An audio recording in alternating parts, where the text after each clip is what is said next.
The penthouse office hung suspended above the Mississippi River like a throne built on stolen years.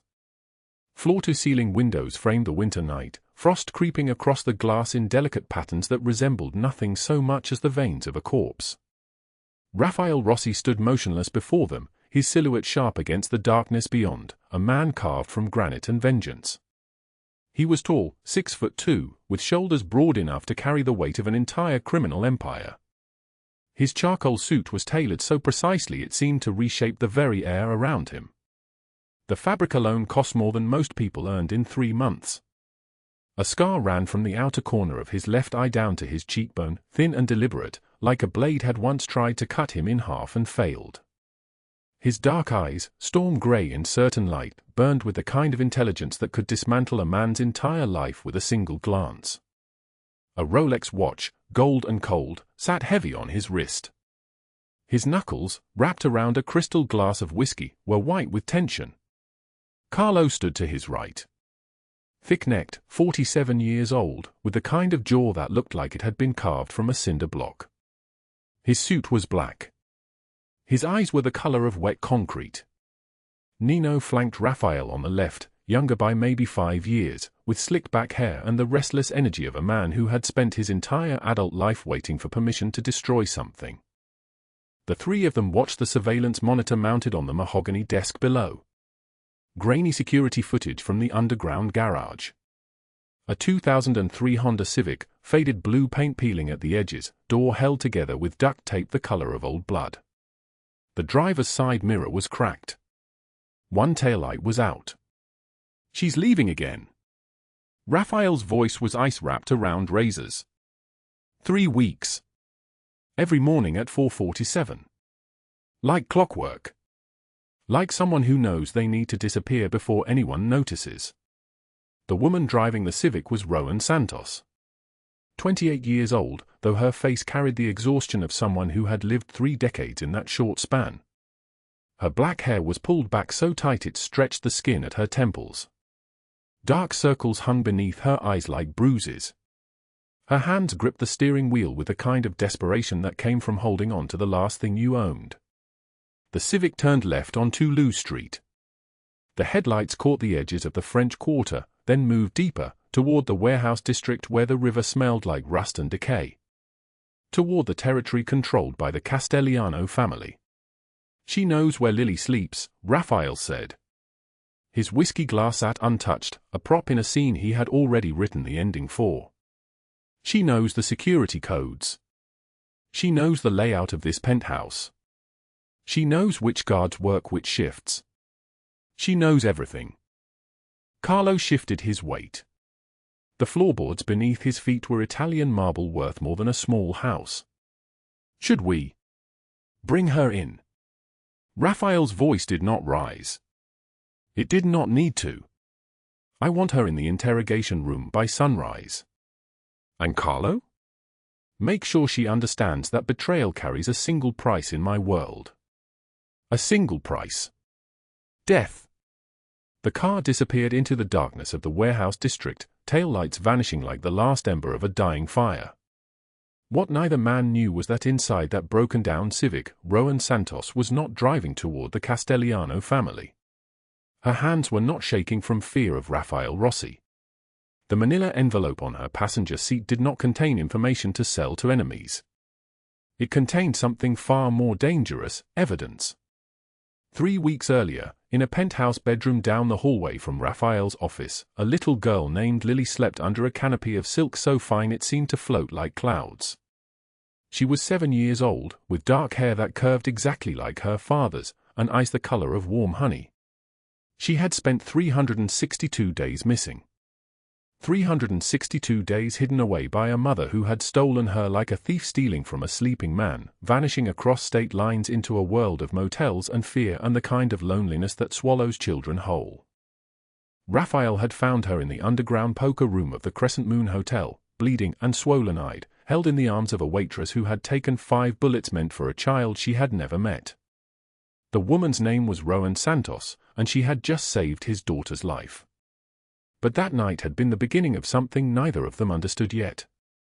Rowan's 2003 Honda Civic pulled into the parking lot of a 12-story office building in the central business district.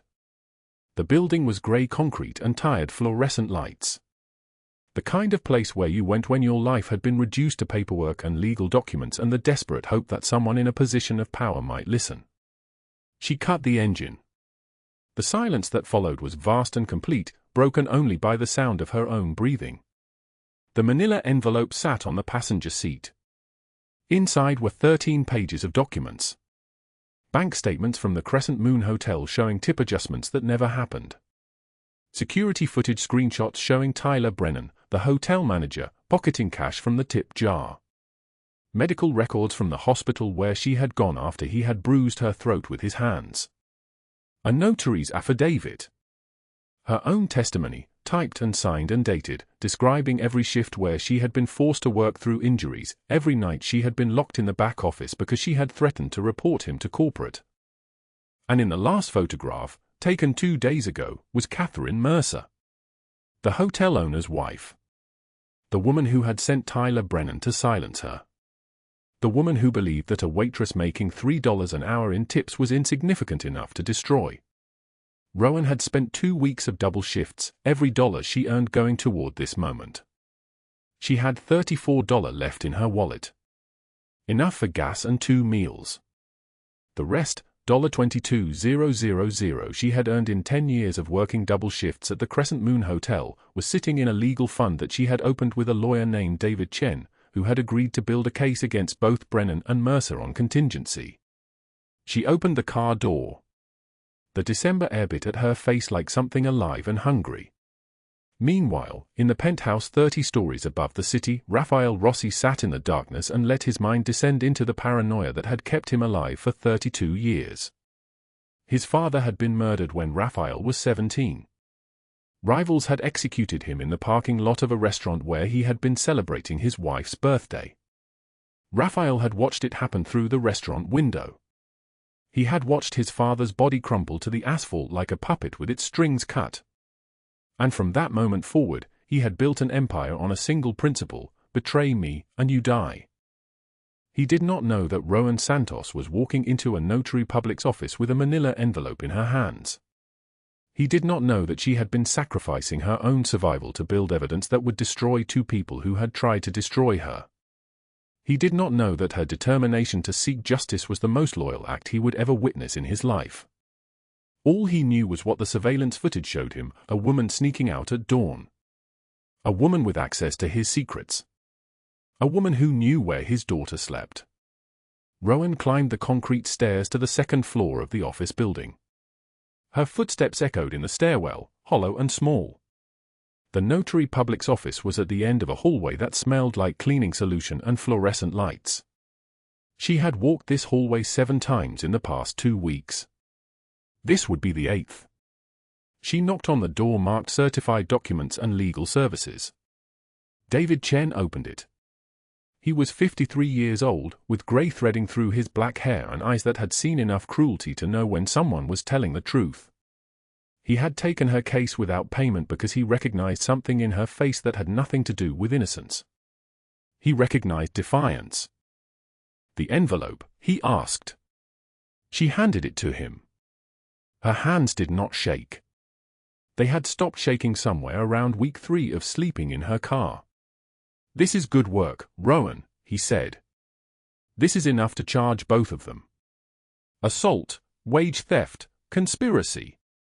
Catherine Mercer's involvement changes everything. This isn't just a manager abusing an employee anymore. This is organized criminal activity." Rowan did not speak. She was trying to calculate how many more shifts she needed to work before she could afford to sleep in a bed instead of in her car. She was trying to figure out how long it would take before the legal system moved fast enough to matter. "I need 2 more weeks," she said finally. Her voice was barely a whisper, like something that had been shattered and glued back together. "If you can stall filing the charges for 2 weeks, I can save enough to get a small apartment." A place where she did not finish. The word seemed too fragile to speak aloud. David Chen took the envelope and held it like it was made of light instead of paper. "I'll do everything I can." Back in the penthouse, Rafael made a phone call. Carlo answered before the first ring completed. "Bring her in," Rafael said. "Tonight." The ice in his glass had melted. The whiskey tasted like betrayal. But what neither man knew, what Rafael could not possibly understand from behind the walls of his paranoia, was that the woman he believed was destroying him was actually spending her own blood to destroy the people who had tried to destroy her first. Sometimes the people who seem invisible carry the greatest light. And sometimes the most dangerous men in the world are the ones too blinded by fear to see it. 3 weeks before the night that would reshape her entire existence, Rowan Santos stood in the employee bathroom of the Crescent Moon Hotel and barely recognized the woman staring back at her in the flickering fluorescent mirror. The lights hummed and stuttered like they were dying slowly, purposefully, the way everything dies in New Orleans, not quickly, but with a kind of exhausted resignation. Her left eye was swollen shut, a purple bloom spreading across her cheekbone like a bruise wearing a storm. Her throat showed 5 distinct marks where fingers had pressed, where Tyler Brennan had decided that her refusal to work through a broken wrist warranted a lesson in obedience. She touched the bruises gently. They did not hurt anymore. She had moved past pain into a place where her body was simply an object, a thing that worked or did not work, a machine designed to serve other people's purposes. She washed her face with water so cold it burned, using a paper towel so thin it might as well have been air. Her manager had stolen $340 in tips from her pocket that evening. $340 that guests had placed in her palm, that they had meant for her, that had somehow become his property the moment they touched the register. She counted the money remaining in her wallet as she walked to her car. $34. $34 to last until Thursday. $34 between her and the void. The Honda Civic waited for her in the parking lot, parked in the corner where the security camera's view was blocked by a dumpster. She had learned to choose her sleeping spots carefully. The back seat was her bedroom. 2 garbage bags containing everything she owned occupied the space where a passenger seat would be. A pillow stolen from a motel 6 months ago. A blanket she had found behind a laundromat, still clean, still soft. A change of clothes. The shoes she had taken from the women's shelter when no one was looking, small shoes, child-sized, scuffed red patent leather. She kept them because sometimes objects hold more truth than words. The cold settled into the car like it was claiming ownership. November in New Orleans cuts differently than winter in other places, sneaking through cracks, making you forget that warmth was ever a possibility. She curled beneath the blanket and lay very still, the way she had learned to do. Stillness conserved energy. Energy meant she could work another shift. Another shift meant another $34 became $68, and $68 meant maybe, possibly, she could afford a motel room where she could shower with hot water instead of gas station bathrooms. She did not sleep. Sleep required the kind of peace that poverty does not allow. Instead, she lay in the dark and performed mathematics. The most dangerous math there is. The math of survival. How many double shifts to save $2,000? How many months? How many times could her body break before it could not be repaired anymore? How many people could steal from her before there was nothing left to steal? The crying started at 4:15 in the morning.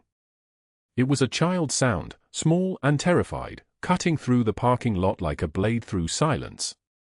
Rowan's eyes opened immediately. Her body moved before her mind caught up, muscle memory of every time she had heard that same cry before, years ago, in a different life when she had been someone's mother instead of someone's punching bag.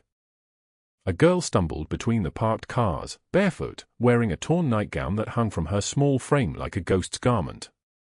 Her feet were bleeding. Her hair was wild. And she was looking directly at the Honda Civic like it was a lifeboat in an ocean she was drowning in. Rowan pushed open the car door and knelt down to the child's level.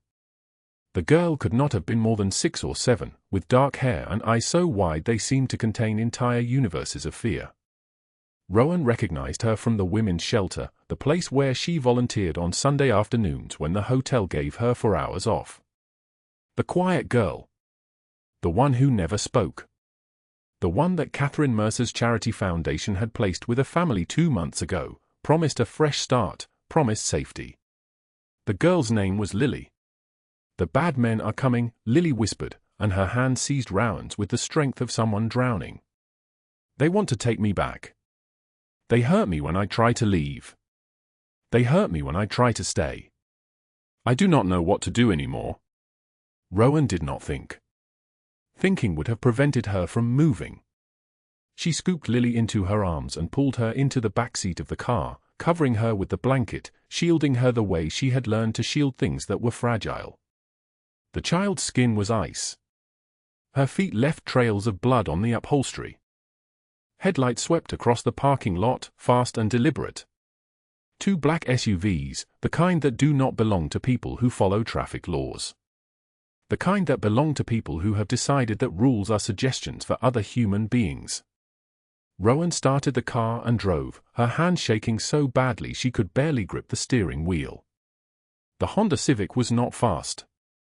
The Honda Civic was held together by duct tape and prayer and the kind of desperation that keeps machines running long past their expiration dates. But she knew the back streets of New Orleans the way a person knows the lines on their own face.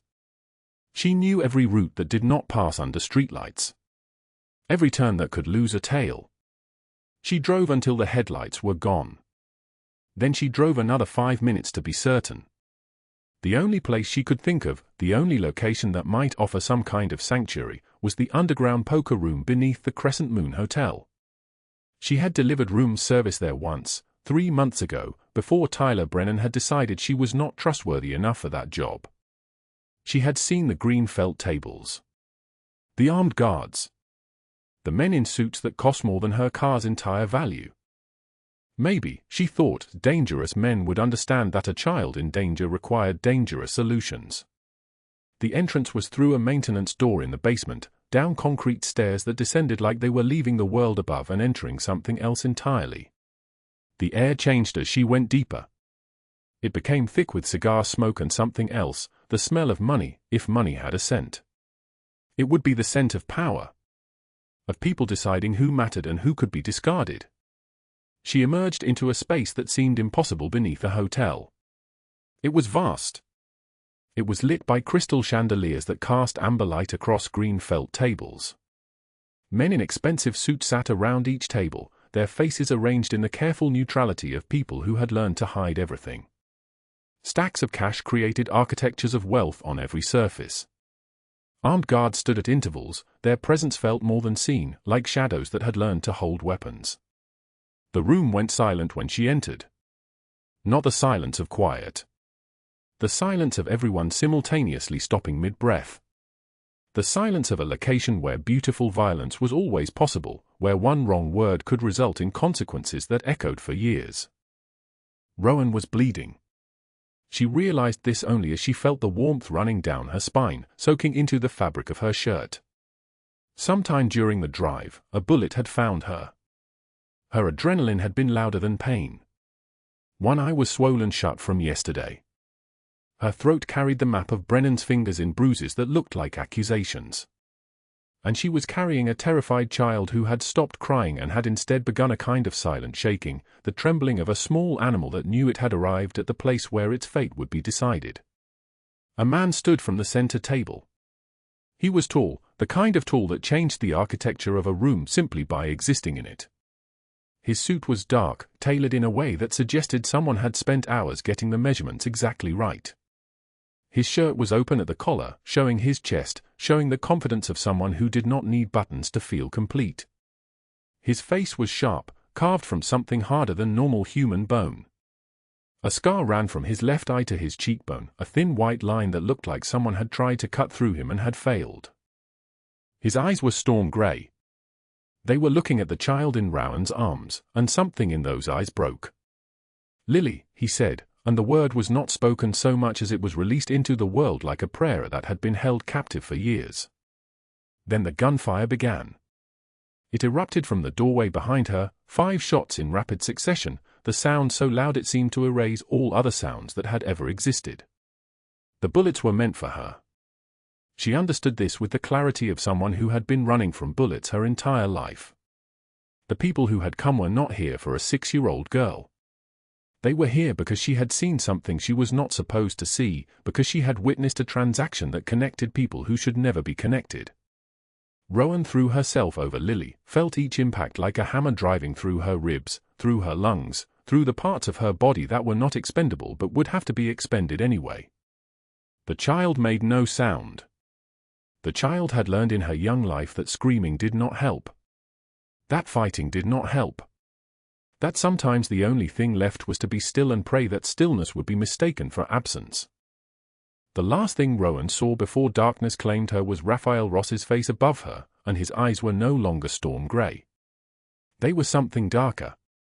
Something that looked like the expression a man wears when he realizes that the person he has been searching for across 3 continents has just been shot in front of him by enemies he should have predicted. He was screaming orders. Names. Carlo. Nino. Details about hospitals and doctors and people who could be trusted with the kinds of wounds that could not be discussed with official authorities. His hands held her, and they were shaking in a way that seemed impossible for hands that large. Then the world became black, became nothing, became the kind of absence that feels like drowning in an ocean made of sleep. She woke 3 days later in a penthouse that existed somewhere above the city, in sheets that cost more than every dollar she had ever earned combined. The window showed her New Orleans spread below like a kingdom of lights and secrets. Her back was bandaged. Her lung had collapsed but had been repaired by a doctor who had not asked questions. Her shoulder blade had been shattered and put back together by someone whose hands moved with the precision of a surgeon and the efficiency of a person who had reassembled bodies many times before. And sitting in a chair beside her bed, a man in an expensive suit held a small child's hand while she slept. Rafael Rossi had not slept in 72 hours. She woke to winter sunlight cutting across a penthouse bedroom like a blade of ice, and for 3 full seconds, Rowan Santos did not recognize anything her eyes were seeing. The ceiling rose 20 feet above her, crown molding casting shadows in the shape of wings. The sheets beneath her hands felt like something between water and cloud, thread count so high it whispered against her skin rather than rustled. Through the windows, New Orleans sprawled below her like a kingdom constructed entirely from secrets and neon. Her lungs felt like they had been reassembled from broken pieces and wrapped in gauze. She tried to sit and could not. Pain bloomed across her shoulder blade, her ribs, her back in 3 distinct locations. She understood, slowly, the way understanding comes after sleep that lasts for days, that she had been shot. 5 bullets meant for a child. 2 still lived inside her body, lodged near her spine in places doctors would not touch. 2 more had grazed the curve of her back like hands trying to push her down. 1 had passed clean through her shoulder and out the other side, leaving a channel of damaged tissue that ached with a deep, bone-level persistence. A man sat in a chair beside her bed, and Rowan's breath caught because she knew his face the way someone knows a knife before it enters them, dangerous, precise, capable of cutting through everything. Rafael Rossi had not slept in 72 hours. She could see it in the dark hollows beneath his eyes, in the way his jaw was set like a door that had been welded shut. He wore a suit of charcoal grey, tailored to the exact dimensions of his shoulders, and the top 3 buttons were undone, revealing the pale skin of his chest where she could see the edge of a scar that ran like a river from his collarbone downward. His hands, large enough to span her entire rib cage, rested on his thighs. They were trembling in a way that seemed anatomically impossible. "You are awake," he said, and his voice was not warm. It was stone, solid and unmovable. "Do not try to move. Dr. Alessio said your lung is still fragile." Rowan's throat felt like it had been rubbed raw with concrete. When she tried to speak, no sound emerged. She tried again, and it came out as something between a whisper and a shattered glass. "Lily?" The word cost her everything. "Safe," Rafael said. "In the next room. She has not left the penthouse. She will not leave until she stops having nightmares about the moment your blood hit the ground." The way he said it made it sound like an accusation. Rowan's eyes moved from his face to the windows, where the city sprawled indifferent to her survival. She had been shot in front of his daughter.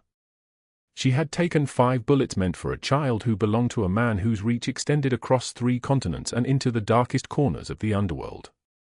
Of course he was angry. A doctor had come while she slept. She understood this by the medical tape across her ribs, by the 4 line in her arm delivering clear fluid into her veins, by the monitors beside her bed that measured her heartbeat with the steady rhythm of someone who had survived something that should have killed her. The doctor had not been affiliated with any hospital, had not asked her name or insurance information or how the wounds had occurred. He had simply extracted bullets, repaired tissue, and left with the efficiency of a man who had sewn people back together many times before. Rafael's phone buzzed. He glanced at it, his jaw tightening, but did not answer. "Carlo brought your things," he said, and there was something strange in his tone, something that sounded almost like anger at an object. "Everything you own. It fits in 2 trash bags." He gestured to the corner of the room where 2 black garbage bags sat like deflated lungs. Beside them, on the nightstand, was a child's pair of shoes. Small. Worn. The leather cracked along the seams, the sole separated from the upper by maybe a 1/4 inch, as if they had been walked in until they gave up holding together. Rowan knew those shoes the way she knew her own heartbeat. She had kept them for 17 years. "Why do you have these?" Rafael asked, holding the small shoes between his hands as if they might shatter. "They do not fit her size." Rowan's eyes filled with tears she did not know she was producing. "They were mine," she whispered. "From the shelter. When I turned 18 and they made me leave. I kept them to remember that I survived." Rafael set the shoes down on the nightstand with the reverence usually reserved for sacred objects. For a moment, his expression shifted, something cold and ancient moved across his face, a look that Rowan recognized because she had seen it in her own mirror. The look of someone who had learned very young that the world would take everything and laugh while taking it. Over the next 7 days, Rowan's body knitted itself back together with the determination of someone who had never been given permission to fall apart. A nurse came 3 times a day to check her bandages, to administer medications that smelled like hospitals and death, to help her to the bathroom where she moved like a woman made of glass. By the 3rd day, she could sit up. By the 5th, she could stand, though her left arm hung heavy as if it did not belong to her anymore. And by the 6th day, she began teaching Lily to draw. The child came to her doorway with the caution of someone who had learned that the world was dangerous, stepping into the bedroom like she was entering a shrine. Rowan had asked for paper and colored pencils, and Carlo had returned with a set that cost more money than she had ever held in her entire life, 96 colors, each one arranged like soldiers in a wooden case. "Do you like to draw?" Rowan asked, and her voice was still broken but less fragile now, developing texture like it was learning to live again. Lily shook her head. "Have you ever tried?" Another shake. The child was 6 years old, dark-eyed like her father, carrying the weight of abandonment in the slope of her small shoulders. Rowan remembered being 6. She remembered the moment she understood that her mother was not coming back, that the social worker's promises about reunification were just noises adults made to soften the truth of permanent absence. "Then let us try together," Rowan said, and she patted the space beside her on the bed. Lily climbed up with the careful deliberation of someone learning to trust that the space would hold her. Rowan placed a pencil in her hand, the yellow one, because yellow was what the sun felt like when it was kind. "What do you want to draw?" she asked. "Colors for sad days," Lily said, her voice barely audible. "When I feel sad, I want to look at colors."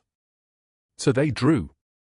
They filled pages with colors stacked on top of each other until the paper was thick with pigment, and the simple act of choosing one color and then another felt like an argument with darkness.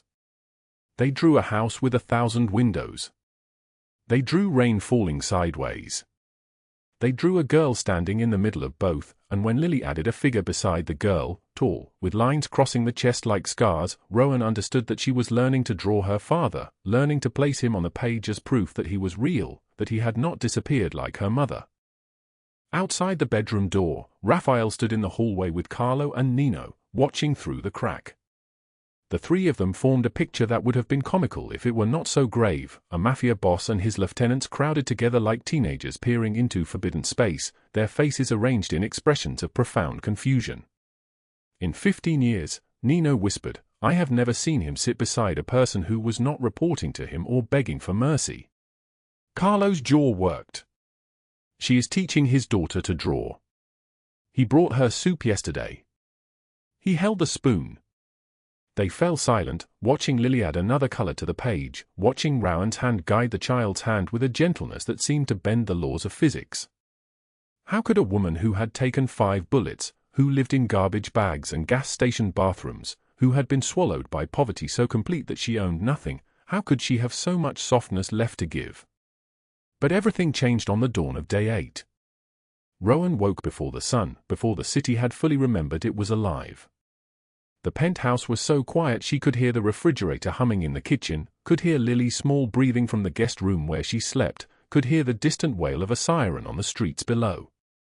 She moved like a thief through the darkness, gathering the things she had hidden beneath the mattress, the envelope containing $34 in cash, the smaller envelope with the $22,000 she had scraped together from 3 jobs, the documents Marcus Webb had notarized, the recordings on the encrypted drive. She dressed in darkness. She moved the child's shoes from the nightstand into her pocket like she was stealing something precious from herself. And she left. The parking garage was empty at 4:13 in the morning, her breath visible in the cold. A man in a charcoal suit leaned against a black BMW, engine running. Not the man she was meeting. Rafael Rossi, watching from the darkness, seeing his suspicions confirmed. She was leaving before dawn. She was carrying things. She was meeting men who could be agents, could be the Castellano family, could be anyone except what she actually was. He did not reveal himself. Instead, he pulled out his phone and made a single call. Find out everything, he said to Carlo, and his voice carried the weight of someone preparing for betrayal. Who she talks to. Where she goes. What she is planning. I want to know every dollar, every conversation, every breath. 3 blocks away, in a modest office above a tax preparation service, Marcus Webb reviewed Rowan's evidence for the 7th time. Photographs of bruises in the exact shape of fingers. Recordings of Tyler Brennan admitting he pocketed at least 40% of the tips, his voice drunk and boastful. Statements from 4 other women who had worked at the Crescent Moon Hotel, for women who described the same pattern, stolen wages, forced shifts through injuries, unwanted touching that escalated behind supply room doors. And the trail of money leading directly to Catherine Mercer, the charity foundation owner whose networks moved vulnerable people through shelters like they were inventory, extracting profit from their desperation. You have enough for federal charges, Marcus said, his eyes tired behind wire-rimmed glasses. Labor trafficking is serious. The wage theft is clear. The assault allegations alone would get him 5 to 10 years if the victims are willing to testify. Rowan's hand shook as she placed another envelope on his desk. How much do I need for the legal fees? This is enough, Marcus said gently, sliding the money back toward her. This is more than enough, Rowan. But these people you are coming after, Catherine Mercer specifically, she has connections in this city that go very deep. She is not someone to provoke lightly. Rowan did not tell him that she was living in a penthouse above the city. She did not tell him that the man who owned that penthouse had connections that went deeper than deep, that extended into shadows Catherine Mercer did not even know existed. I have to do this, she whispered. They will keep hurting people if I do not. 2 weeks passed in a strange double-life rhythm. During the day, Rowan healed. She walked the penthouse hallways with Lily, teaching her the names of colors, watching the child's nightmares soften into something closer to regular childhood sleep. She sat across from Rafael at dinner tables where food arrived on plates that looked like art, and he watched her eat with an intensity that made her uncomfortable, as if he was trying to decode her from her consumption patterns. But at night, she disappeared. Rafael's men tracked her meticulously. Tuesday and Thursday she went to the notary's office. Wednesday she met with a lawyer whose credentials included civil rights cases, labor trafficking prosecution, federal advocacy work. She was building something, though they could not determine what. The amount of cash she carried grew weekly, $5,000, then $12,000, then $22,000, and no one could find evidence of where the money was going except that it was not going into bank accounts, was not being hidden in the penthouse, was not being distributed to family. On the 14th night, Rafael's patience fractured. He found her in the kitchen at midnight, fully clothed despite the hour, and his voice was stripped of every courtesies. "Tell me what you are doing." Rowan did not move from where she stood filling a water bottle. "I am taking care of something." "You are meeting with lawyers. You are carrying sums of cash. You visited the Castellano family's attorney last week. In my world, that means one thing." She turned to face him, and her eyes held something that looked like pity. "What do you think I am doing?" "I think you are double-crossing me. I think you are gathering evidence against me, or selling information to people who would pay for it, or both." His hands clenched into fists. "I think I made a mistake bringing you into my home." The silence stretched between them like a physical object. Somewhere in the penthouse, the building's heartbeat, the fax system, cycled on, a low rumble that sounded like the earth turning beneath them. "I am building a case against Tyler Brennan and Catherine Mercer," Rowan said quietly. "I am gathering evidence of wage theft, assault, labor trafficking. I have recordings. Testimony from 4 women. Documentation of money trails. And I am doing it because they will hurt other people if someone does not stop them." Rafael's jaw clenched. "Why did you not tell me?" "Because," she said, meeting his eyes directly, "in your world, things that need to be handled are handled violently. And I wanted to prove that there was another way. That justice could happen through the system instead of through bloodshed." She paused. "I was wrong to hide it. But I was not wrong about what needs to happen." He turned and walked to the windows, his shoulders rising and falling with the rhythm of someone teaching themselves to breathe again. Outside, the city glittered with the indifference of a place that had seen violence and betrayal and mercy play out against the same backdrop for 300 years. "The interrogation will happen tomorrow," he said, not turning around. "You will tell me everything, and I will decide what happens next." Rowan nodded, though he could not see her, and something fundamental shifted in the penthouse air. Tomorrow, the truth would collide with suspicion. Tomorrow, Rafael Rossi would learn that the woman he had watched teach his daughter to draw was not a threat to his empire. She was a reminder of the man he might have become if his father had not died in his arms. The underground poker room sat in absolute silence. Frost had crystallized on a single window near the ceiling, a thin rectangular pane at street level that showed only the boots of early morning pedestrians hurrying past. The cold had traveled down through the building's bones and settled here, in this place where money changed hands and men's futures were decided on the turn of a card. Rowan Santos stood in the center of the room, surrounded by 12 men in dark suits. Rafael Rossi sat at the head of the green felt table, Carlo on his left, Nino on his right. Guns were visible. Not drawn, but visible. The kind of visibility that was itself a threat. The surveillance photographs were spread across the table like a terrible deck, images of Rowan meeting with lawyers, with the notary public, with investigators from 3 different firms. Images of her counting cash in dimly lit parking lots. Images of her face as she handed over documents to men in federal windbreakers. Rafael's voice when he finally spoke was like ice cracking. "Explain this. Explain why you have been meeting with my enemies. Explain the cash. Explain why Catherine Mercer called me yesterday offering a truce if I hand you over." Rowan's legs felt as though they might not hold her. She had known this moment was coming. She had rehearsed it in her Honda Civic at 3 in the morning, sitting in parking lots with the engine off to save gas. But knowing a moment is coming and being inside of it are 2 entirely different things. The cigar smoke in the room was so thick it turned the light from the table lamps into something almost solid. Her eyes watered. Or maybe it was something else. Something deeper. Her hands trembled as she reached into her jacket, and 6 guns shifted. The sound was almost inaudible, the whisper of metal on leather, but it cut through the cold air like a blade wrapped in ice. She moved slowly. Every movement deliberate. Every breath measured. I have been building a case, Rowan said, her voice barely steady. It sounded like something fragile being held together by thread.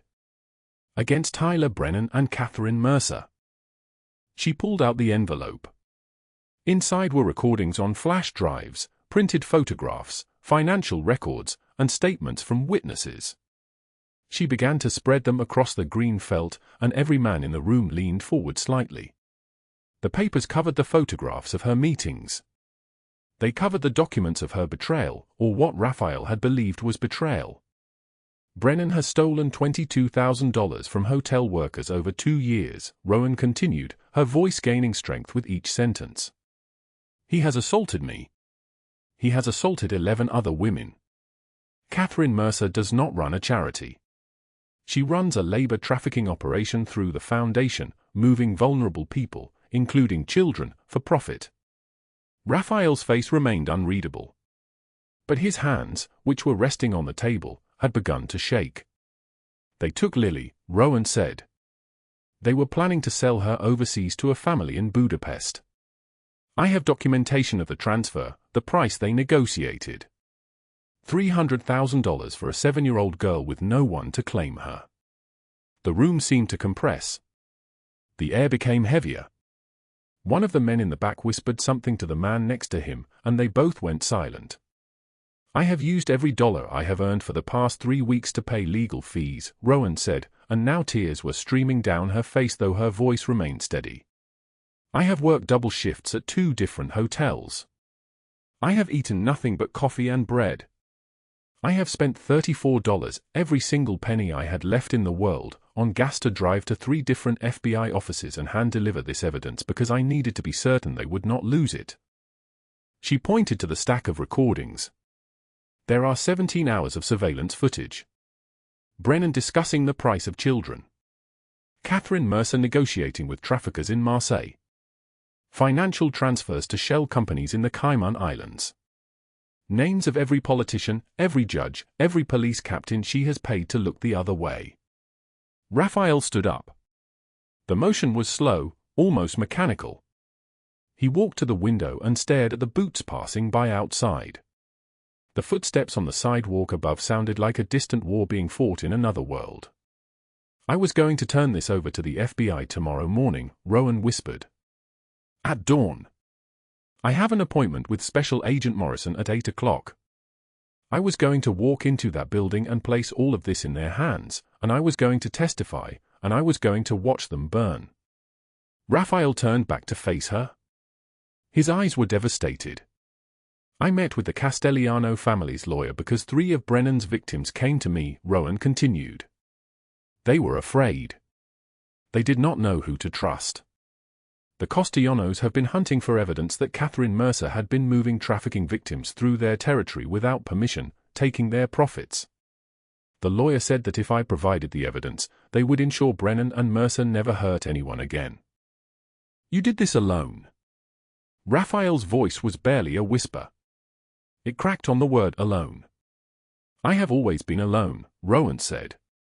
Since I was 17 years old. I learned very quickly that nobody is coming to save you. So I learned to save myself. I learned to build cases instead of taking bullets.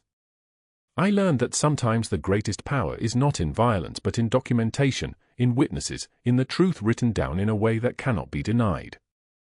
Carlo and Nino exchanged a look that neither had worn before. Something shifted in their understanding of what was happening. Of who this woman was. Rafael picked up one of the flash drives from the table. It was so small it fit in his palm. Years of evidence. Years of building a case in secret. Years of carrying evidence alone. You thought I was betraying you, Rowan said. But betrayal does not look like devotion. It does not look like taking 5 bullets meant for your daughter. It does not look like spending every penny you earn trying to destroy the people who hurt her. If I was betraying you, I would have gone to the authorities immediately. I would not have spent 3 weeks risking my life gathering evidence that could be used in court. Rafael's shoulders curved inward, like he was trying to fold into himself. In my world, this is all I have known. Betrayal. People using you. People lying to your face and then putting a knife in your back. I know, Rowan said quietly. But I am not from your world. And I am trying very hard to show you that there is another way. He looked at her across the table, and his face was transformed, not with anger, but with something far more devastating. Shame. Wonder. Rage at himself for not seeing what had been in front of him all along. Call Marcos, Rafael said to Carlo, his voice steady now but carrying the weight of a decision that would change everything. Tell the Castellano family we have a gift for them. Tell them we are ready to move. That night, the Crescent Moon Hotel became a tomb with lights on. 12 men in black tactical gear moved through the corridors like ghosts. Rafael led them personally, his coat hanging open despite the November cold. 3 teams synchronized through earpieces. The security cameras on the second floor blinked out at exactly 11:38 p.m. The security cameras on the third floor died at 11:48. Tyler Brennan was in his office on the 4th floor, sitting behind a desk made of mahogany that had cost more than Rowan's entire life up to this point. Cash was spread in front of him in neat stacks. He was counting it. Even at midnight, even on a Tuesday, he was counting money stolen from people who had nothing. The door exploded inward. It did not swing. It did not open. It exploded, the lock shattering, the frame splintering. Brennan screamed, a high, animal sound, and scrambled backward. His chair rolled away from him and crashed into the wall. He was trembling like a cornered animal, like something wounded and desperate and finally cornered. Please, he gasped, his hands up. I have money. I will give you anything. Everything. Take it all. Rafael stepped into the office, and the light from the hallway silhouetted him so that Brennan could only see his shape. The shape of judgment. The shape of reckoning. You put your hands on her, Rafael said, his voice dropping into a register so low it seemed to come from the earth itself. You stole from people who had nothing. You attempted to traffic a child across international borders. You broke every law, every code, every rule that keeps civilization from collapsing into chaos. Brennan sobbed. His face was white. His lips had lost all color. Catherine made me. She said if I did not cooperate, she would destroy me. She would. Catherine Mercer is already in FBI custody, Rafael interrupted. His voice carried no triumph. It carried only the weight of justice being executed with precision. The FBI raided her foundation at dawn. They seized $50 million in assets. They arrested her personally on the tarmac as she was attempting to flee to Switzerland. Brennan's legs gave out. He collapsed to his knees. The cash scattered around him like autumn leaves. But you, Rafael continued, you get something different. The Castellano family has been looking for someone to blame for the territory disputes. Someone disposable. Someone who has proven that he cannot be trusted with power. Someone who has proven he will hurt children for a paycheck. Nino stepped forward. He did not speak. He simply reached down and pulled Brennan to his feet. The man's screams as they dragged him from the office echoed down the hallway, bounced off the walls, traveled down the stairwell. They were still echoing as the tactical team moved back out into the November night. By dawn, Catherine Mercer's downfall was already being broadcast. The federal building steps were crowded with reporters and camera operators.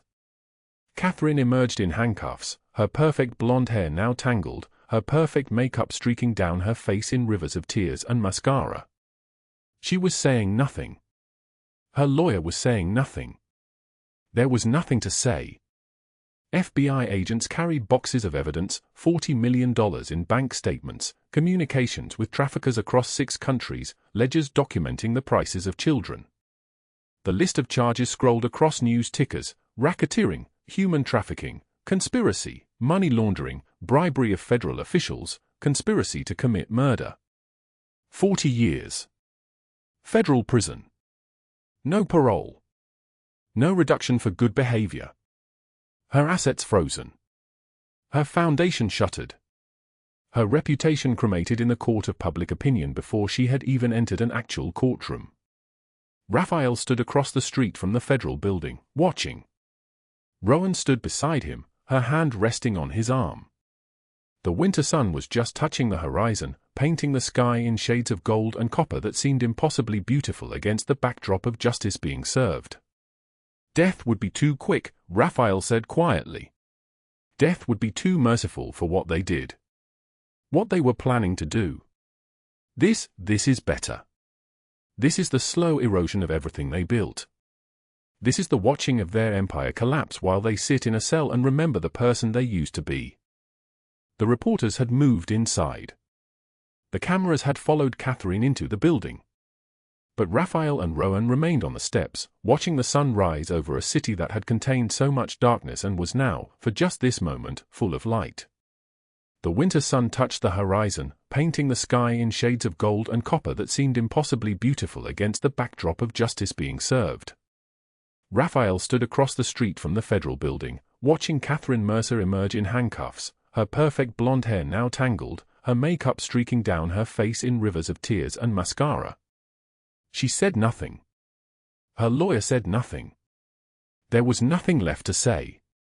FBI agents carried boxes of evidence, $40 million in bank statements, communications with traffickers across 6 countries, ledgers documenting the prices of children. The charges scrolled across every news ticker: racketeering, human trafficking, conspiracy, money laundering, bribery of federal officials. 40 years. Federal prison. No parole. No reduction for good behavior. Her assets frozen. Her foundation shuttered. Her reputation cremated in the court of public opinion before she had even entered an actual courtroom.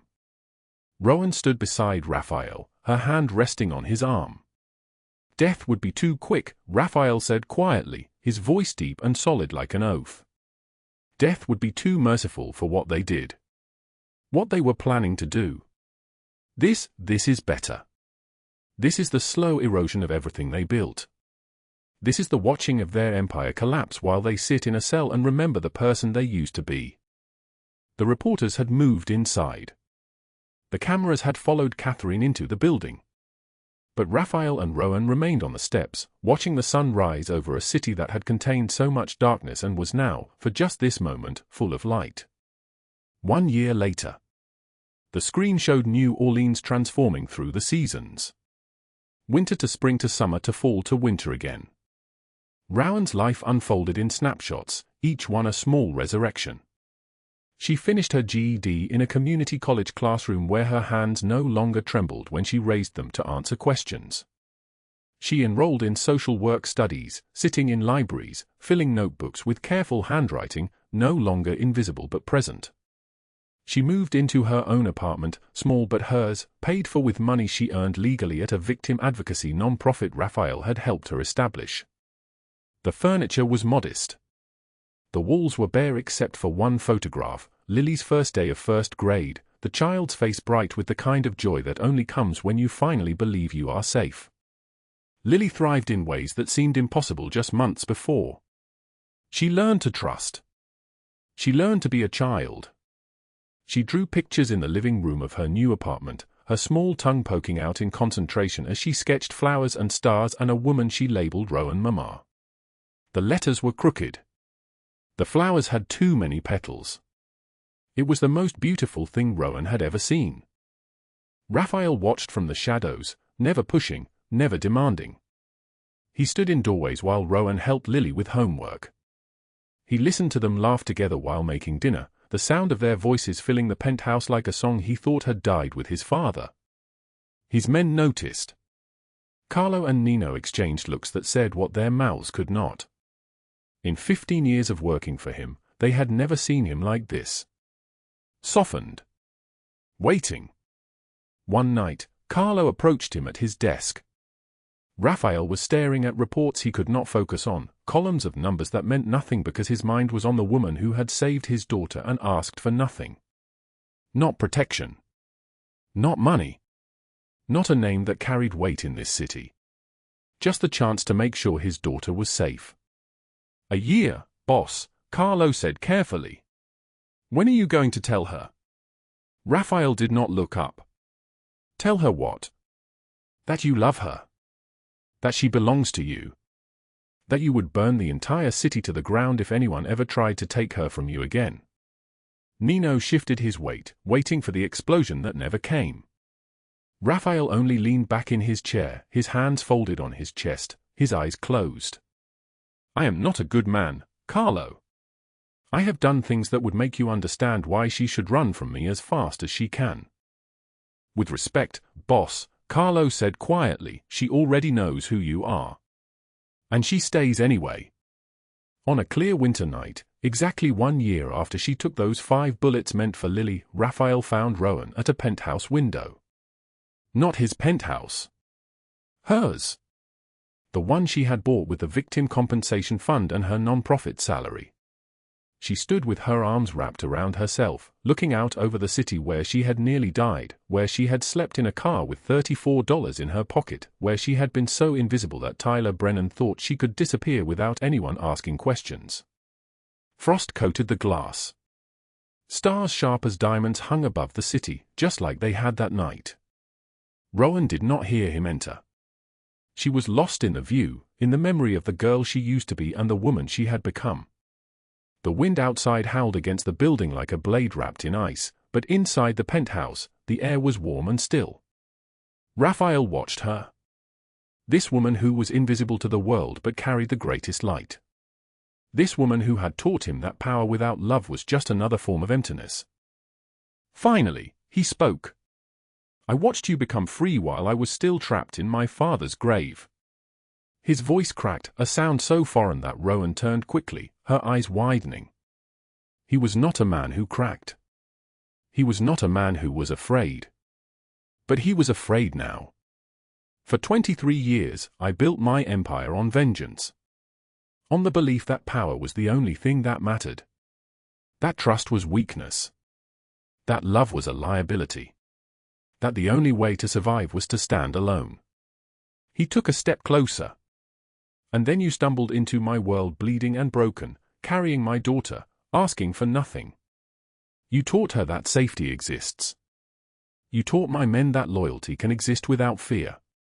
You taught me that redemption is not erasing the past, it is choosing differently because you have finally seen the light. Rowan's eyes were glistening. Tears began to fall, but she did not wipe them away. You saved me without ever asking me to change, Rafael continued, his voice like thunder, like an oath being sworn. And I do not deserve you. I am not a good man. My hands have blood on them that will never wash clean. But if you will let me, I want to learn how to be the man you see when you look at me. Rowan crossed the space between them.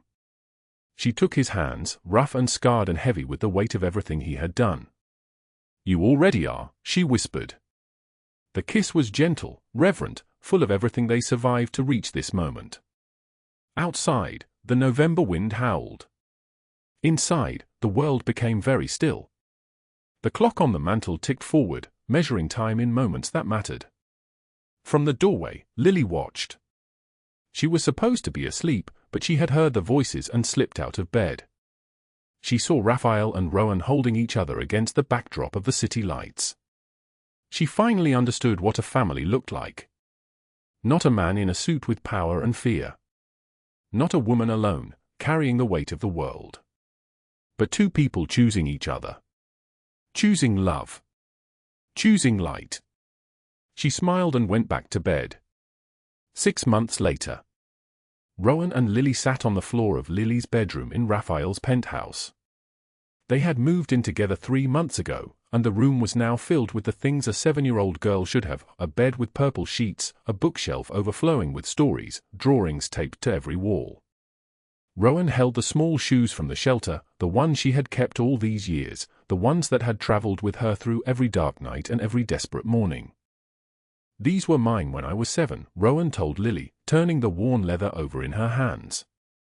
When I had nothing and no one. I kept them to remember where I came from. So I would never forget what it felt like to be invisible. Lily touched them gently, her small fingers tracing the scuffs and the faded sole. But now you have everything. Rowan smiled, And in that smile was every morning she woke up in a real bed, every meal she did not have to steal, every night she fell asleep knowing she was safe. Now I have what matters. And you know what? These are your first shoes now, the first ones you wore when you were really free. When you were really safe. She placed them in Lily's hands. Rafael watched from the doorway, his hardened face soft with wonder. This man who had built an empire on violence stood silent, watching his daughter hold a pair of shoes that represented a woman's journey from nothing to everything. A woman who had saved his child and saved him without knowing it. The narrator's voice returned, quiet and steady as the winter night outside. Rowan Santos took 5 bullets meant for a child she barely knew. She spent her last dollars seeking justice for people who never knew her name. She loved without asking for anything in return. And in doing so, she taught a man built on vengeance that the greatest power is not in taking, but in giving. Rafael Rossi had spent his life believing that trust was weakness, that love was a liability, that the only way to survive was to stand alone. But Rowan showed him that sometimes the people who seem invisible carry the greatest light. And that light does not just illuminate the darkness, it transforms it. The family stood together at the penthouse window overlooking New Orleans. Lily between them, holding her new old shoes. The winter stars brilliant overhead. The city below, transformed by a single act of courage. If this story moved your heart, hit like and share it with someone who needs to remember that redemption is real. Subscribe because tomorrow we have another story that will remind you why love is the most powerful force on earth. Drop a comment telling us, have you ever helped someone without expecting anything back? Your story matters. No matter how hard life gets, remember that after the rain, the sky clears. We will see you in the next one. Goodbye.